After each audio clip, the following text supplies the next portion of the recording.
அன்பின் தெய்வமே, மனன்றியோடு மை சொத்தரிக்கிறோம். தேவரீர் இந்த வார்த்தை சொல்கிறது, எனக்கு அறிமுகமானவர்கள் எனக்கு தூரமாய் போனார்கள்.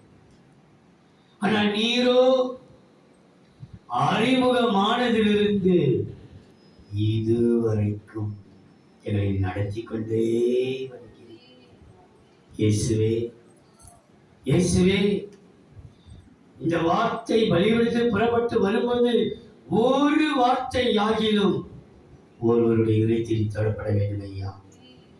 ஒருவர் ஆகிலும் தாங்கள் வந்த நிலைமையை திரும்பி போகக்கூடாது. கர்த்தர் தொடப்பட வேண்டும். கர்த்தருடைய வசனம் என்னை கீழே நடப்பித்தது. கர்த்தர் என்னோடுதான் பேசினார் என்று உணர்ந்து போகும்படிக்கு நீ கருணை செய்வீராக. ஆண்டவரே, சத்தியம் வெளிப்படும் போது என் மாம்சம் வெளிப்படக்கூடாது, என் இருதயத்தின் எண்ணங்கள் வெளிப்படக்கூடாது, இருதயத்தின் நிறைவு வாய் பேசக்கூடாது. ஆவியானவரே, நீ பேசு, ஜனங்களோடு பேசுங்க, ஆசீர்வதி. இயேசுவின் நாமத்தில் பிதாவே. யோபின் புஸ்தகம் 19ஆம் அதிகாரம் 13ஆம் வசனம் திரும்ப வாசிக்க. என்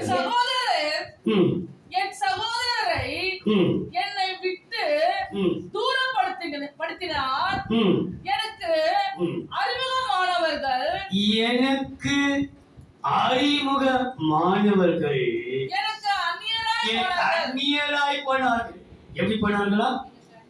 எனக்கு அறிமுகமானவர்கள் இப்போது எப்படி ஆயிட்டார்களா?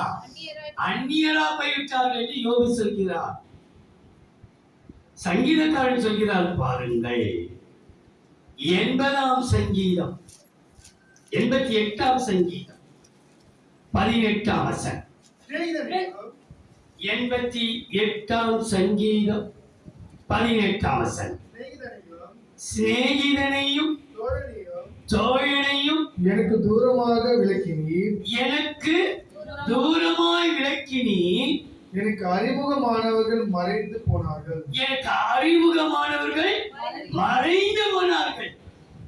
யோபு சொல்கிறார், எனக்கு அறிமுகமானவர்கள் அந்நியராய் போனார்கள். ஆனா சங்கீதக்காரன் சொல்கிறார், என் சிநேகிதனையும் என் தோழனையும் என்னை தூரமாக்கினீர். அறிமுகமானவர்கள் மறைந்து போயிட்டார். அந்த 88ஆம் சங்கீதம் 8ஆம் வசனத்தை வாசிக்கலாம். எனக்கு அறிமுகமானவர்கள் 88ஆம் சங்கீதம் 8ஆம் வசனம். எனக்கு அறிமுகமானவர்கள் எனக்கு தூரமாக விலக்கி அவர்களுக்கு என்னை அருவருப்பாக்கினீர். அவர்களுக்கு எப்படி ஆக்கினார்? அருவருப்பாக்கிட்டார். அறிமுகமானவர்கள் கவனிச்சீங்களா? யோபு சொல்றார், எனக்கு அறிமுகமானவர்கள் அந்நியராய் போயிட்டார்கள். சங்கீதக்காரன் சொல்கிறார், எனக்கு அறிமுகமானவர்கள் மறைந்து போனார்கள். ஆசா போதக சங்கீதன் சொல்லுகிறார், எனக்கு அறிமுகமானவர்கள் எனக்கு அருவருப்பாய் மாட்டார்.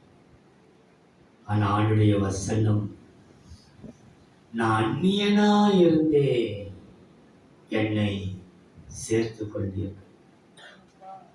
அப்போ கர்த்தர் அந்நியன் மேல் அன்பு வைத்து ஆதரிக்க அவர் வல்லவராய் இருக்கிறார். எம்மாவோட சீஷர்கள் கேட்கிறார்கள், இந்த சம்பவம் அறியாதபடிக்கு நீ அந்நியரோ இல்லை.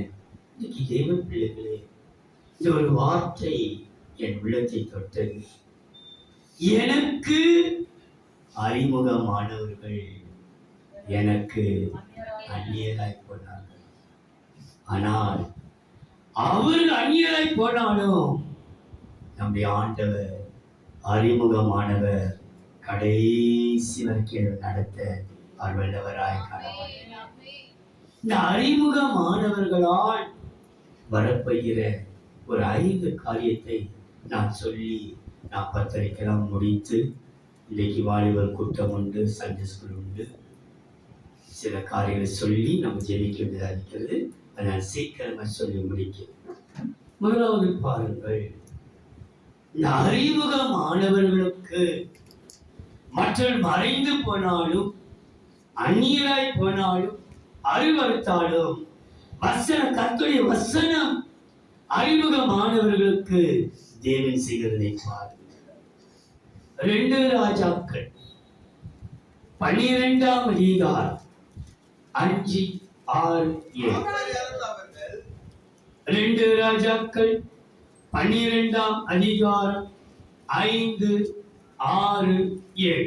ஆசாரியர்கள் அவரவர் தங்களுக்கு அறிமுகமானவர்கள் ஆசாரியர்கள் தங்களுக்கு அறிமுகமானவர்கள் கையிலே வாங்கிக் கொண்டு ஆலயத்திலே எங்கெங்கே பழுது காண்கிறார்களோ அங்கெல்லாம் ஆலயத்தை பழுது பார்க்க வேண்டும் என்றார்.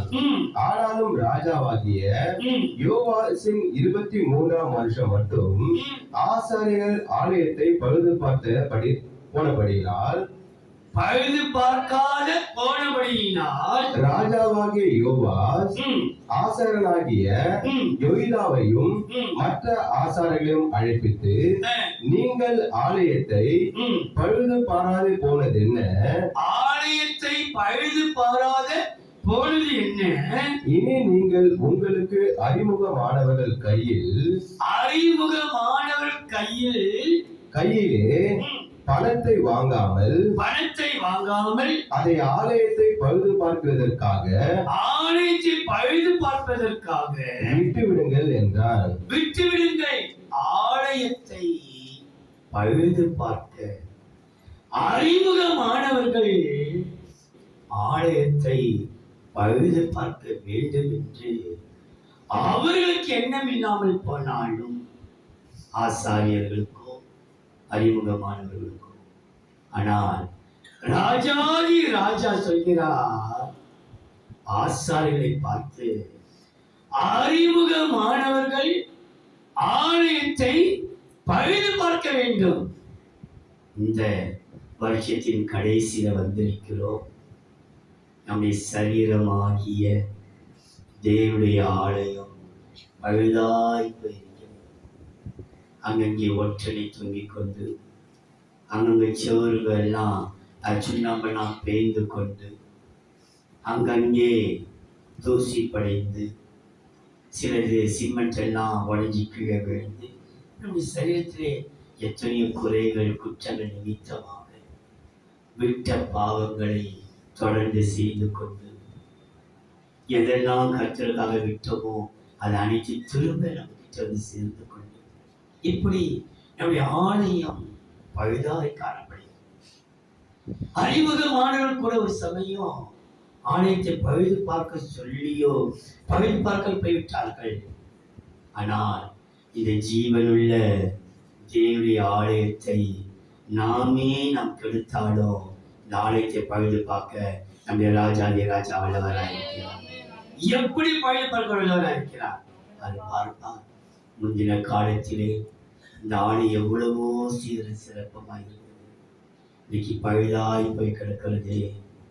இன்றைக்கு நான் எழுத்துகிற ஆலயத்தை நான் சொல்லல, நம்முடைய சரீரமாகிய ஆலயம் ஜெபம் இல்லை, வேத வாசிப்பு இல்லை, ஒழுக்கம் இல்லை, கீழ்ப்படுதல் இல்லை, ஒழுங்கு இல்லை, ஆராதனையில் ஒழுங்கு இல்லை.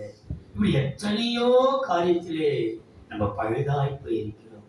ஒரு சமயம் நீங்க சொல்லலாம், எங்களுக்கு அறிமுகமானவர்கள்லாம் எங்களுக்கு தூரமா போயிட்டாங்க, எங்களுக்கு அறிமுகமானவர்கள்லாம் எங்களை மறந்து போயிட்டாங்க, எங்களுக்கு அறிமுகமானவர்கள்லாம் எங்களை மறைந்து அறிவிப்பா மாற்றிட்டாங்க, ஆனால் நாங்கள் ஆரம்பிச்சிட்டோம். இல்லை, எல்லாரும் விலகினாலும் கர்த்தரை விட்டு விலகவே மாட்டார். நம்முடைய சரீரமாகிய ஆலயத்தின் மீது அவர் கரிசனையா இருக்கிறார். ஒரு சமீபத்தில் அன்பின் கரை விட்டுக் கொண்டிருக்கிறார். அன்பினால் நீ ஓடிக்கொண்டே நீ என்னென்ன உன்னால செய்ய முடியுமோ, எவ்வளவு நீ இடலா இருக்க முடியோ, நீ எல்லாருக்கும் இடலா இருந்தாலும் ஒரு நாள் அன்பின் கரை வைத்திருக்கிறார். அவருக்கு தெரியும் என இந்த ஆலயத்தை அழைத்தது அவர், ஆலயத்தை தெரிந்து கொண்டது அவர், பெயர் சொல்லி அழைத்து கொண்டார். நீ தேடி வரல, கர்த்தரை தேடி அழைத்து கொண்டார். இந்த ஆலயம், இந்த சரீரமாக இந்த ஆலயத்தை ஒருபோது பழுதாய் போவதை விடவே மாட்டார். இந்த வருஷத்தின் கடைசியிலே டிசம்பர் எல்லாரும் வீட்டை அழகுபடுத்துவார்கள், சுண்ணாம்படிப்பார்கள் போய். நானா இன்னைக்கு நம்ம சரீரமாகி ஆலயம் பழுதாய் போயிருக்கிறதை கர்த்தர் சீர்படுத்துவாராய். ஒரு வசனம் எனக்கு ஞாபகம் வருகிறது, ஆமோஸ்ல நினைக்கிறேன். ஆமோஸ் 9ஆம் அதிகாரம் விழுந்து போன தாவீதின் 12ஆம் வசனம் பாருங்கள். அந்நாளிலே அதே ஆமோஸ் 9ஆம் அதிகாரம் 12ஆம் வசனம். கூடாரத்தை நான் திரும்ப எடுப்பித்து அதன் திறப்புகளை அடைத்து, திரும்பவும் எடுப்பித்து அதன் திறப்புகளை அடைத்து, ஓட்டைகள் எல்லாம் திறப்பிடத்திலிருக்காங்க, ஜன்னல் ஓட்டையா இருக்குது, சிறப்புகளை அடைத்து அதில் பழுதாய் போனதை சீர்படுத்தி பூர்வ நாட்களில் இருந்தது போல. பூர்வ நாட்கள் எப்படி இருந்தது? எப்படி இருந்த ஆரம்பிக்கப்பட்ட நாட்களிலே, பூர்வ நாட்களிலே இருந்தது போல அதை ஸ்தாபிப்பேன் என்று இதை செய்கிற கர்த்தர் சொல்லுகிறார். இதை கர்த்தரே செய்வார், மனிதர் யாரும் செய்ய வேண்டிய அவசியம் இல்லை. இதை செய்கிற கர்த்தரே சொல்கிறார். கர்த்தர் பழுதாய் போயிருக்கிற, பாழாய் போயிருக்கிற தாவீதின் கூடாரத்தை அவர் திரும்ப எடுத்து கட்டுவதற்கு அவர் வல்லவராயிருக்கிறார். இந்த ஆலயத்தை தேவன் பழுது பார்க்க அறிமுகமானவர்கள் தூரமாய் போனாலும் என்று ராஜா விட மாட்டார். அவர் செய்கிறதை பாருங்கள். எசேக்கியேலின் புஸ்தகம் 43ஆம் அதிகாரம் 12ஆம் வசனம். எசேக்கியேல் 43ஆம் அதிகாரம் 12ஆம் வசனம். ஆலயத்தினுடைய பிரமாணம் என்னவென்றால், ஆலயத்தினுடைய பிரமாணம் என்னவென்றால், மலை உச்சியின் மேல் சுற்றிலும் அதன் எல்லை எங்கும் மிகவும் பரிசுத்தமாய் இருக்கும். இதுவே ஆலயத்துடைய பிரமாணம். என்ன ஆலயத்துக்கு பரிசுத்தம் தான். பரிசுத்தத்துக்கு மாறுது வேற எதுவும் இல்லை. நம்முடைய ஆலயம் என்றால் இந்த ஆலயத்திலே பரிசுத்தத்தை தவிர அசுத்தத்துக்கு இடமே இல்லை. அது உச்சியில பார்த்தாலும், அது கீழே பார்த்தாலும், ஆலயத்தை சுற்றிலும் பார்த்தாலும் அது பிரமாணம் என்னமா? மிகவும் பரிசுத்தம். ஆலயத்தின் பிரமாணம் அதுதான். நம்முடைய பரிசுத்த வாழ்க்கை தான் ஆலயத்தின் பிரமாணம். அங்கு அறிமுகமானவர்கள் ஆலயத்தை பராமரிக்காவிட்டாலும் நம்முடைய ராஜா நம்முடைய ஆலயத்தை அவர் பழுது பார்ப்பார். அவர் பழுது பார்ப்பதினாலே கிடைக்கிற நன்மை சொல்லி பாருங்கள்.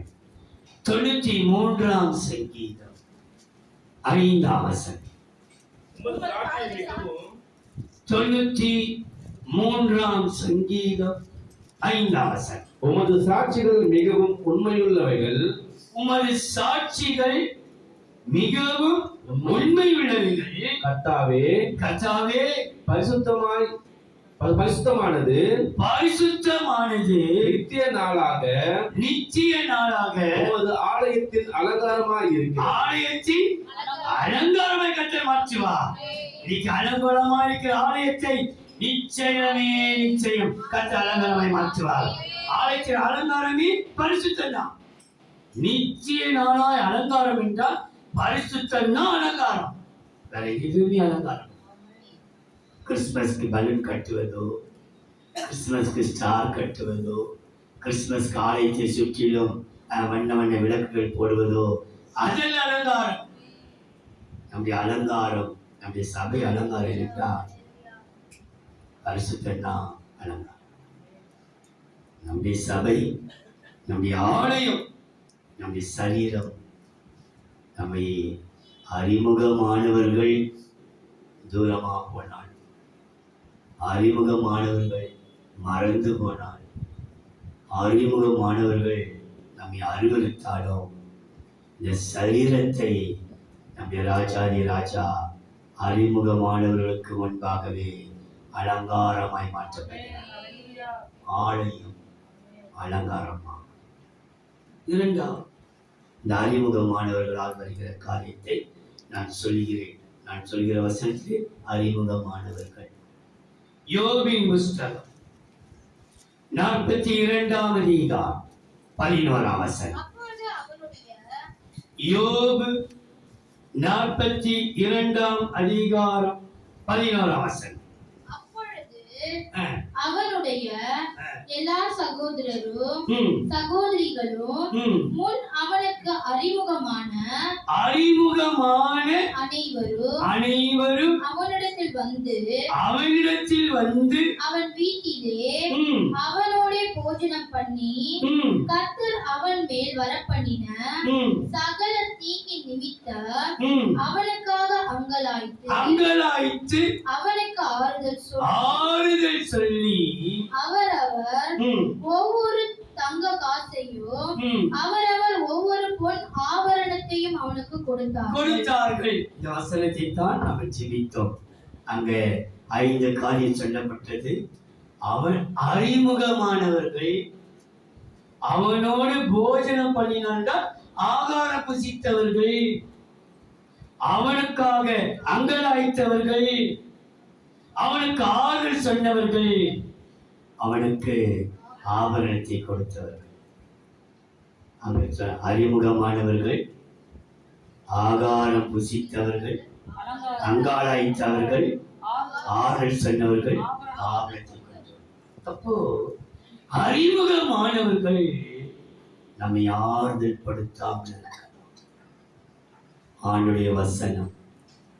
ஆனால் அறிமுகமானவர்கள் நம்மை விட்டு தூரமாய் போனார். அறிமுகமானவர்கள் நம்மை மறந்தார். அறிமுகமானவர்கள் நம்மை அருவருத்தாலோ நம்முடைய தேவனை ஆறுதல் படுத்துகிறார். அறிமுகமானவர்கள் அவனுக்கு ஆறுதல் சொல்லி அவரவர் மாத்திரமல்ல, அவரவர் ஒவ்வொரு தங்க காசையும் ஒவ்வொரு பொன் ஆவரணத்தை தங்க ஆவரணத்தை கொடுத்தார். எல்லா ஆவரணத்தை பார்க்கிறோம். அறிமுகமானவர்களால் ஆறுதல் கிடைக்காவிட்டாலும் நம்முடைய தேவன் நம்மை ஆறுதல் படுத்தவராயிருக்கிறார். அவருடைய பெயரிலே ஒன்று, நானே உங்களுக்கு ஆறுதல் செய்கிறேன். ஏசாயா 51ஆம் அதிகாரம் 12ஆம் வசனம். ஏசாயா 51ஆம் அதிகாரம் 12ஆம் வசனம். நான் நானே உங்களுக்கு ஆறுதல் செய்கிறவர் சாக போகிற மனுஷனுக்கும் புல்லுக்கு ஒப்பாயிருக்கிற மனுபுத்திரனுக்கும் பயப்படுகிறதற்கும் வானங்களை விரித்து பூமியை அஸ்திபாரப்படுத்தி உன்னை உண்டாக்கின கர்த்தரை மறக்கிறதுக்கும் நீ யார்? மறக்கிறதுக்கு நான் ஆறுதல்படுத்துறேன். நீ எப்படி மறந்துட்டு போயிட்ட? நீ நம்ம எல்லாரும் போயிட்டாங்க. ஆனா நான் உனக்கு ஆறுதல் செய்கிறவன். நான் இவனுக்கு ஆறுதல் செய்கிறவன். நான் ஒருவரே உனக்கு ஆறுதல் செய்கிறவன். நீ நம்பினவர்கள் கூட உன்னை விட்டு போகலாம். ஆனா நீ மறக்கிறதுக்கு அவரை மறக்க நீ யார்? நம்ம அவரை என்றைக்குமே மறக்காமல் அது உறுதிய அறிமுகமானவர்கள் கூட நம்ம மறந்து போகலாம். ஆறுதல் சொல்ல. ஆனா அவருடைய வார்த்தை என்ன? நானே உங்களுக்கு ஆறுதல் செய்கிறேன். அவர் ஆறுதல் செய்கிறதினாலே நமக்கு கிடைக்கிற நன்மை பாருங்கள். ரூத்தின் புஸ்தகம் 4ஆம் அதிகாரம் 15ஆம் வசனம். ரூத்தின் புஸ்தகம் 4ஆம் அதிகாரம் 15ஆம் வசனம். அவன் அவன் உன் ஆத்துமாவுக்கு ஆறுதல் செய்கிறவனும் உன் முதிர் வயதிலே உன் முதிர் வயதிலே உன்னை ஆதரிக்கிறவனாய் இருக்க கடவன். உன்னை ஆதரிப்பா. உன் முதிர் வயதிலேயும் கனி தந்து நீ பசுமையும் புஷ்டியுமாயிருக்க உனக்கு ஆறுதல் அளிக்கிறவனும் உன்னை ஆதரிக்க. கர்த்தர் மேல் உன் பாரத்தை வைத்துவிடு, அவர் உன்னை ஆதரிப்பார். அப்போ அறிமுகமானவர்கள் நமக்கு ஆறுதல் படுத்தாவிட்டாலும் நமக்கு அறிமுகமாயிருக்கிறவர் நமக்கு ஆறுதல் கொடுத்து நம்மை ஆதரிப்பார். என் ஆதரிக்க யாருமே இல்லையே, என் ஆதரிக்க யாருமே இல்லை. ஒரு சந்தர்ப்பத்திலே யோசேப்புடைய சகோதரர்கள் அவன் ஆட்சி செய்து கொண்டிருக்கிறவரிலே அவன் சகோதரர் என்று அறியாமல் தாய் மீது பணிந்தார்கள். ஆனால் காலங்கள் கடந்தது, தகப்பன் மரித்தார்.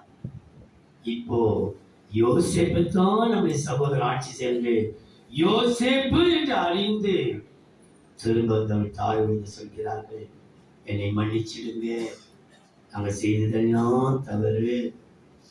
அப்போ அவன் சொன்னான், அவளோட பட்சமாய் பேசி ஆறுதலாய் பேசினதாக சொல்லப்பட்டிருக்கிறது.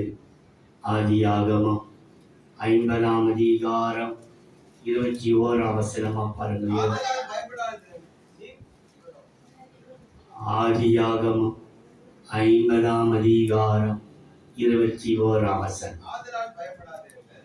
பயப்படாதிருங்கள், நான் உங்களையும் உங்கள் குழந்தைகளையும் பராமரிப்பேன் என்று அவர்களுக்கு ஆறுதல் சொல்லி அவர்களோடு பட்சமாய் ஆறுதல் சொல்லி. அப்ப ஆறுதல் படுத்துகிறவர் நம்மை ஆதரிப்பார். பட்சமாய் பேசி, நீ பயப்படாது. எப்படி ஆரம்பிக்கிறார்? பயப்படாதீர்கள், நான் தான் உங்களுக்கு ஆரம்பம். தேவன் நம் மீது பட்சமாயிருந்து ஆறுதல் அறிமுகமானவர் நம்மை ஆறுதல் படுத்தி ஆதரிப்பார். அறிமுகமானவர் ஆலயத்தை பழுது பார்த்து அலங்காரமாய் மாற்று. மூன்றாவதாக 31ஆம் சங்கீதம் 11ஆம் வசனம். என் சத்துருக்களாகிய சங்கீதம் 31ஆம் சங்கீதம் 11, 13. என் சத்துருக்களாகிய யாவர் நிமித்தமும் நான் என் அயலாருக்கு நிந்தையும் என் அயலாருக்கு எப்படி இருக்கிறேன்? என் அயலாருக்கு நிந்தையும் எனக்கு அறிமுகமானவர்களுக்கு அருக்களிப்புமானேன். என்னன்னா அருக்களிப்பு, அருவருப்பு. எனக்கு அறிமுகமானவர்களுக்கு அருக்களிப்புமானேன். 13ஆம் வசனம். அநேகர் சொல்லும் அவதூறை கேட்டேன். எனக்கு விரோதமாக அவர்கள் ஏகமாய் ஆலோசனை பண்ணுகிறதினால் திகில் என்னை சூழ்ந்து கொண்டது. என் பிராணனை வாங்க தேடுகிறார்கள்.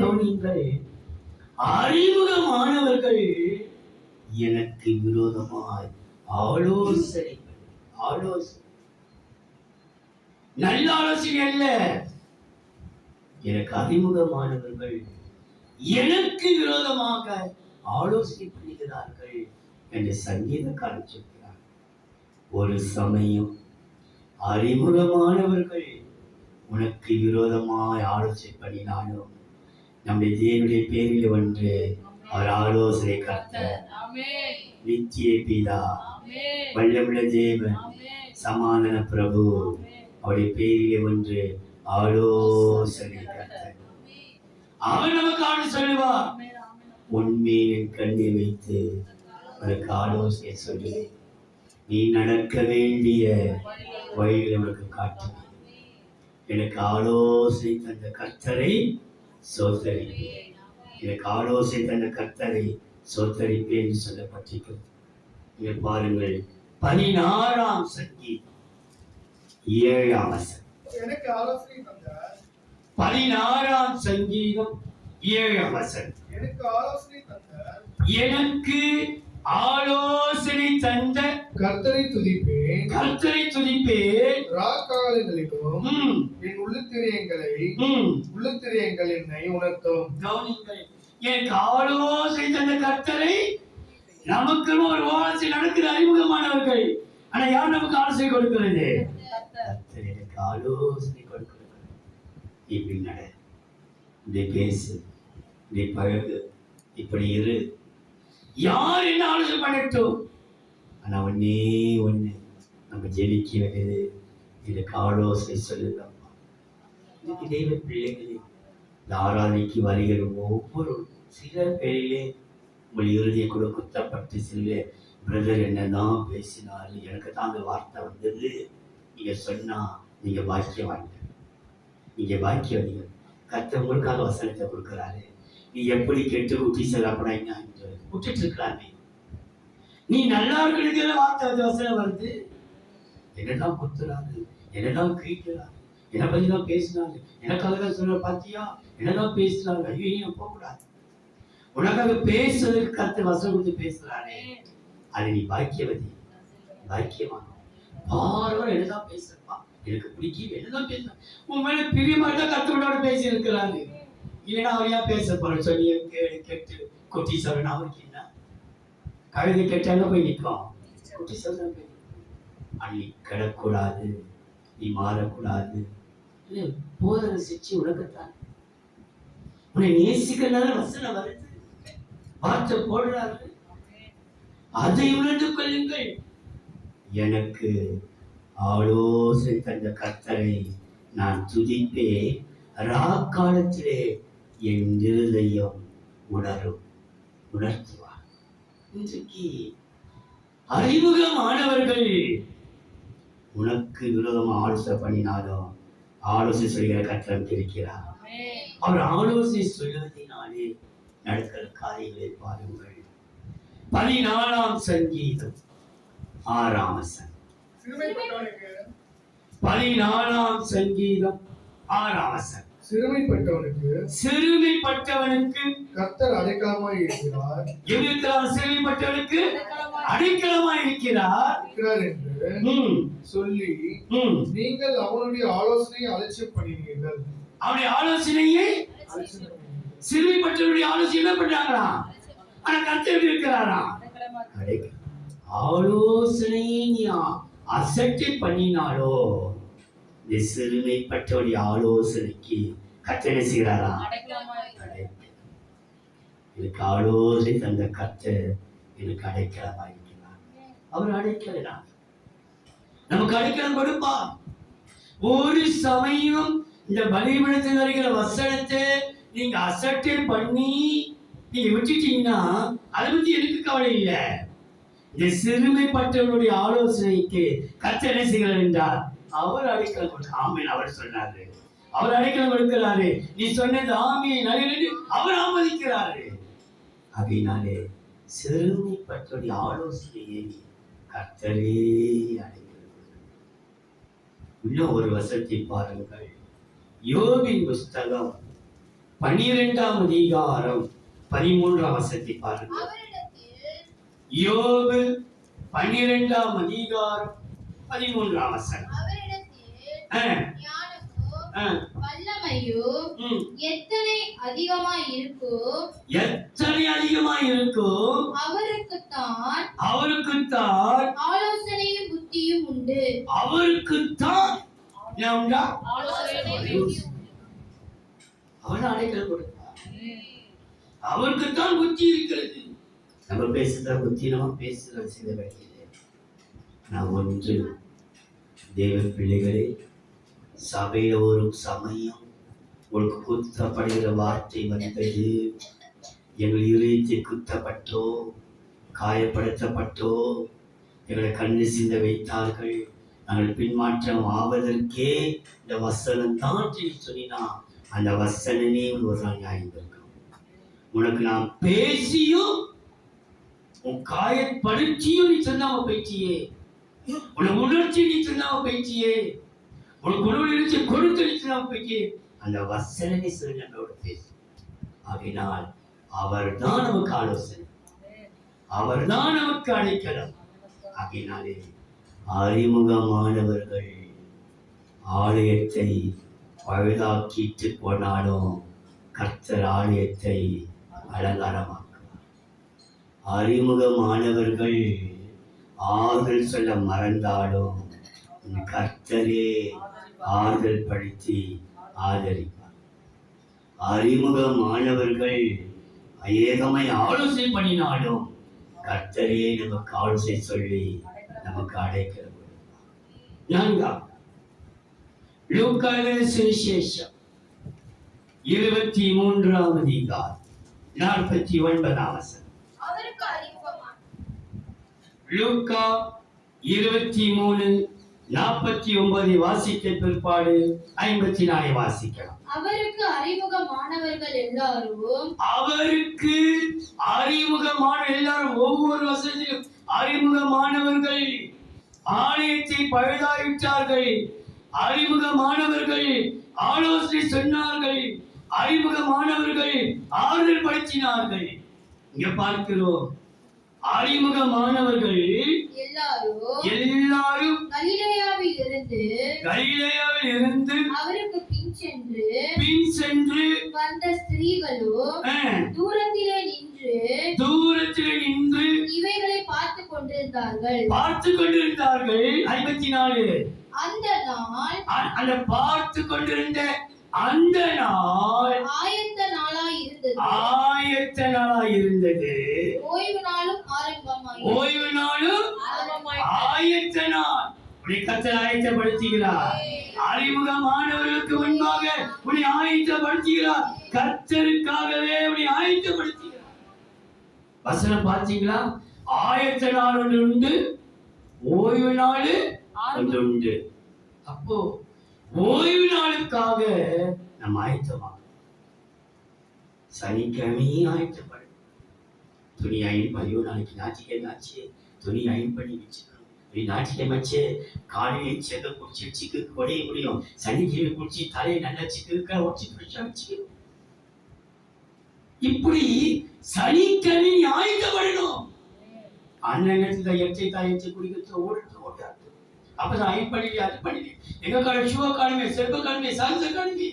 ஐயோ, இந்த நாட்டில் இந்த போராட்டம் எங்கடி வச்சு பாவி எங்கடி வச்சு சர்ச்சை படிச்சு அவசப்பட்டேன். பாவம், அவை என்ன பண்ணணும், பிள்ளை என்ன பண்ணணும். உனக்கு ஒரு ஆயத்தம் இருக்கணும். அறிமுகமான எல்லாரும் நின்று பார்த்து கொண்டிருக்கிறார்கள். எதற்காக? உன்னை ஒரு ஆயத்தம் இருக்கு. ஆயத்த நாள் இருக்கும் பொழுதே வசனம் சொல்கிறது, ஓய்வு நாள் ஆரம்பமாகிறது. கர்த்தருக்காக ஓய்வு நாள். ஞாயிற்றுக்கிழமைக்காக நீங்க சனிக்கிழமை அநேகர் உண்மையாக ஞாயிற்றுக்கிழமையே நீங்கள் காரியங்கள் ஆயன் பண்ணி குளிக்கிறதுக்கு அதுக்காக காரியம் குளிக்க மறுத்துவீங்க. குளிக்கணும், ஆனா ஆயத்தம் எப்போதுமே துணி அயன் பண்ணி வைக்கிறது, செருப்பு வைக்கிறது, பைபிளை வைக்கிறது. அப்பதான் பைபிளை தருவது, அப்பதான் பேனாவை தெரிச்சு, அப்பதான் பென்சிலை தெரிச்சு, நோட்டை எங்க வச்சு அறிமுகமானவர்கள் நிக்கிறாங்க, தூரம் நிக்கிறாங்க, வேடிக்கை பார்த்துன்னு. ஆனா வசனம் சொல்கிறது, ஆயத்த நாள், அந்த நாள் ஆயத்த நாள். கர்த்தர் நம்மை ஆயத்தப்படுத்துவாரா? நீ ஒரு பாட்டு பாடுறியாமா? நான் பாடுறேன். ஏமா? எப்பொழுதும் நீ ஆயத்தமா. ஆனா கர்த்தர் எந்த விதத்திலையும் வெக்கப்பட்டு போய் விளைய மாட்டார். ஆயத்தமாய் ஐயா சுந்தரையா சொல்வார், சார் நம்ம எவரடி பேட்டரி போட்டோன்னையும் லைட்டாக கட்டிடுங்க. நான் படுத்த பாடிடுங்க, ஒடிச்சு பண்ணிடுங்க, ஜெபம் படிச்சோம் ஜெபம் பண்ணிடுங்க. எப்போதும் ஆயத்தமா இருப்போம். அப்பதான் நம்ம தேட வேண்டிய அவசியம் இல்லை. ஏனென்றால் கர்த்தர் நம்மை அறிமுகமானவர்களுக்காக ஆயத்தப்படுத்துகிறார். இந்த ஆயத்தப்படுத்துவதினாலே ஒரு நன்மை வருது சொல்லி பாருங்க. லூக்கா சுவிசேஷம் 2ஆம் அதிகாரம் 44. அவர் பிரயாணக்காரரின் கூட்டத்திலே இருப்பார் என்று கவனியுங்கள். லூக்கா 2ஆம் அதிகாரம் 42 48 முடிய வாசிக்க கேட்கலாம். அவருக்கு 12 வயதான போது அஹ், அவர்கள் அந்த பண்டிகை முறைமையின்படி எருசலேமுக்கு போய் ம், பண்டிகை நாட்கள் முடிந்து ம், திரும்பி வருகிற போது ம், பிள்ளையாகிய இயேசு எருசலேமிலே இருந்து விட்டார். ம், இது அவருடைய தாயாருக்கும் யோசேப்புக்கும் தெரியாதிருந்தது. ம். அவர் பிரயாணக்காரரின் கூட்டத்திலே இருப்பார் என்று அவர்கள் நினைத்து ஒரு நாள் பிரயாணம் வந்து ம், உறவின் முறையாரிடத்திலும் உறவின் முறையாடத்திலும் அறிமுகமானவர்களிடத்திலும் யாசை கேட்கிறாங்க. இப்போ அறிமுகமான இடத்திலும் அவரை தேடினார்கள். தேடினார்கள். காணாததினாலே அவரை தேடிக்கொண்டு தேடிக்கொண்டு எருசலேமுக்கு திரும்பி போனார்கள். திரும்பி போனார்கள். 3 நாளைக்கு பின்பு ம், அவர் தேவாலயத்தில் போதகர் நடுவில் உட்கார்ந்திருக்கவும் உட்கார்ந்திருக்கவும் அவர்கள் பேசுகிறதை கேட்கவும் கேட்கவும் அவர்களை வினாவும் கண்டார்கள். வினவும் கண்டார்கள். அவர் பேச கேட்ட யாவரும் யாவரும் அவருடைய புத்தியையும் புத்தியையும் அவர் சொன்ன மாறுதரங்களையும் குறித்து குறித்து பிரமித்தார்கள். பிரமித்தார்கள். தாய் தகப்பன் தாயும் தகப்பனும் அவரை கண்டு ஆச்சரியப்பட்டார்கள். ஆச்சரியம் எப்படின்னா பிரமித்தார்கள். அடுத்தது ஆச்சரியம். தாய் தகப்பனே ஆச்சரியம். என்ன ஞானம், என்ன பக்தி, என்ன ஒழுக்கம், என்ன பரிசுத்தம், என்ன தேவத்தை. தாய் தகப்பனே ஆச்சரியப்படுகிறார்கள். ஆயத்தம். நம்ம தாய் தகப்பன் அசைக்கப்படுவாங்க சில வேலைக்கு. ஆனா அவர்களே ஆச்சரியப்படுகிற அளவுக்கு நம்முடைய வாழ்க்கையை கர்த்தர் மாற்றி விடுவார். பிரமித்தார்கள். அறிமுகமான விசாரித்தார்கள். ஆழ்த்துக்காரை பேசியை கண்டார்கள். ஆயத்தமாய் இருந்தவர்களை கர்த்தர் ஆச்சரியப்படுத்துவார். எல்லாருக்கும் நீ ஆயத்தமாயிரு. உனக்கு என்ன நடந்தது ஞானம், இந்த கிருபை எப்படி கழிச்சு சொல்லிக்கிற அளவுக்கு கர்த்தர் ஆச்சரியப்படுத்த வச்சுதான் உனக்கு கர்த்தர் ஆச்சரியப்படுத்துவார். கடைசியா அறிமுகமானவர்கள் ஆலயத்தை பழுது பார்த்தார். அறிமுகமானவர்கள் ஆறுதல் படுத்த, அறிமுகமானவர்கள் ஆலோசனை பண்ணினார்கள். அறிமுகமானவர்கள் ஆயத்தப்படுத்தினார். ஆயத்தப்படுத்தும் போது கர்த்தர் ஆச்சரியத்துள்ளார். கடைசி யோவான் எழுதின சுவிசேஷம் 18ஆம் அதிகாரம் 15-16. யோவான் எழுதின சுவிசேஷம் 18ஆம் அதிகாரம் 15-16. சீமோன் பேதுருவும் ம், வேறொரு சீஷனும் ம், இயேசுவுக்கு பின் சென்றார்கள். ம். அந்த சீஷன் பிரதான ஆசாரியனுக்கு பிரதான ஆசாரியனுக்கு அறிமுகமானவனாய் இருந்ததினால் இயேசுவுடனே கூட பிரதான ஆசாரியனுடைய அரண்மனைக்குள் பிரவேசித்தான். பிரதான ஆசாரியனுடைய அரண்மனை. அரண்மனைக்குள்ளே அறிமுகமான ஆசாரியர். என்னை தெய்வன் நம்மை ஆசாரிய குற்றமாய் பார்க்கிறார். ஆசாரியனுக்கு என்ன உண்டு என்றால் அரண்மனை உண்டு. பயந்துடாது. அறிமுகமான ஆசாரியனுக்கு எங்க போகிறது என்றால் கல்லை தோட்டத்துக்கு அல்ல, அலுவலமான இடத்துக்கு அல்ல, அரண்மனைக்குள்ளே கொண்டு போக முடியும். அப்போ அறிமுகமானவர்கள் நமக்கு ஆசாரிய பட்டத்தை கர்த்தர் கொடுத்திருக்கிறார். இந்த ஆசாரியர்கள் என்று சொல்லும் பொழுது எபிரேயர் 5ஆம் அதிகாரம் 5ஆம் வசனம். எபிரேயர் 5ஆம் அதிகாரம் 5ஆம் வசனம். அந்தபடியே ம், கிறிஸ்துவும் ம். பிரதான ஆசாரியராய் இருக்கிறதற்கு பிரதான ஆசாரியராய் இருக்கிறதற்கு தம்மை தாமே உயர்த்தவில்லை. நீர் என்னுடைய குமாரன், ம், இன்று நான் உம்மை ஜனிப்பித்தேன் என்று ம். அவரோட சொன்னவரே அவரை சொன்னவரே அவரை உயர்த்தினார். பிரதான ஆசாரியர் அறிமுகமானவர்கள் கீழே தள்ளலாம், கீழ்ப்படுத்தலாம். ஆனா யார் நம்மை சொன்னாரோ உன்னை ராஜா வாசமாக்கி நின்று அவரே உயர்த்தவராய் அவர் உயர்த்துவார். நீங்க தாழ்ந்து கொண்டு போகலாம், உன் தாழ்மை கர்த்தர் கண்ணோக்கி பார்க்கலாம், ஆனா கர்த்தர் உயர்த்துவார். உயர்த்தது மாத்திரமல்ல, அந்த எபிரேயர் 10ஆம் அதிகாரம் 21ஆம் வசனம், தேவனுடைய வீட்டின் மேல் 10ஆம் அதிகாரம் எபிரேயர் 21. தேவனுடைய வீட்டின் மேல் அதிகாரியான ம், மகா ஆசாரியர் ம், நமக்கு ஒருவர் இருக்கிறபடியினாலும் ம், துர்மனசாட்சி ம். நீங்க தெளிக்கப்பட்ட இதயம் உள்ளவர்கள் நம்மை அதிகாரியாய் மாற்றுகிறார். ஆசாரி எப்படி மாற்றுறாரா? அதிகாரி. அவனை உயர்த்தி அவனை அதிகாரி.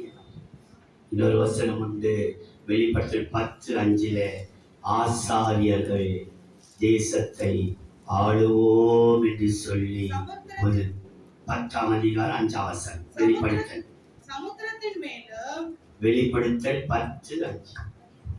சமுத்திரத்தின் மேலும் மன்னிக்கணும், 5:10 பாருங்க, 5:10. எங்கள் எங்கள் தேவனுக்கும் முன்பாக எங்களை ராஜாக்களும் ஆசாரிகளும் ஆக்கினி ஆசல்மாக்கினி நாங்கள் பூமியிலே அரசாளுவோம் என்று அரசாளுவோம் என்று புதிய பாட்டை பாடினார். அரசாளுவோம். நாங்கள் அதிகாரியாக இருந்து அரசாளுவோம். கர்த்தரே உயர்த்தி வைத்திருக்கிறார் என்று ஆசாரியர் சொல்லுவார்கள். அப்ப அறிமுகமானவர்கள் அதிகாரியாய் மாற்றுவார். ஆசாரியர்களே அதிகாரியாய் மாற்றுவார். அன்பின் தெய்வம், மனன்றியோடு சோதரிக்கிறோம்.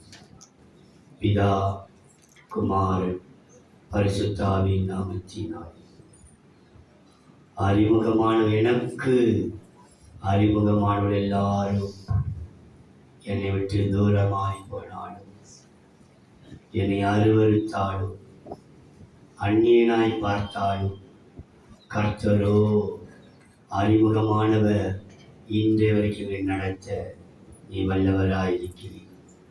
அதற்காக உமக்கு ஸ்தோத்திரம்.